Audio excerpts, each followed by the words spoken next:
أنا أتمنى على الدكتور سليم الجبوري أن لا يأتي لمجلس النواب إذا ما أحد قال له راح أدخلك وراح تدخل وتصعد المنصة، لأن القرار حاسم بأنه لن يتمكن من المنصة. فأي إجراء راح يصير خارج يعني قصدي بالتصادم هو يسيء لكرامة النواب ويسيء لكرامة الرئيس السابق سليم الجبوري اللي احنا حريصين عليها أيضا. وطبعا يجب أن يعرف إنه إن جاء غدا التعليمات في مجلس النواب من الرئيس الجديد وكل القوى الأمنية والعسكرية تحت سلطة الرئيس الجديد، كل القوى العسكرية والأمنية تحت سلطة الرئيس الجديد،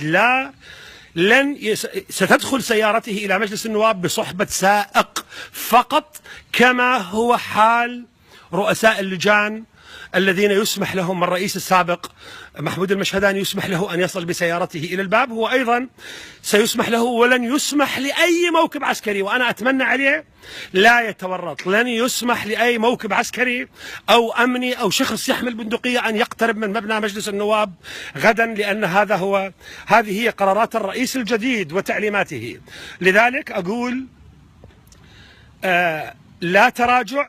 كل الذين يشككون بوسائل الإعلام بالأكاذيب بالتلفيقات إنه العدد أقل فلان انسحب ما أدري منه، كلها أكاذيب، والنصر محقق والعمل كله كان دستوري، وستمضي الأمور بطريقها الصحيح، ستمضي الأمور بطريقها الصحيح، وغدا لناظره قريب. نحن متماسكين، نحن مصرين على التغيير، لا نريد أن ننتقم من أحد، لا نريد أن نؤذي أحد،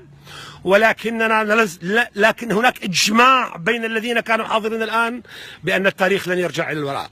تصبحون على خير.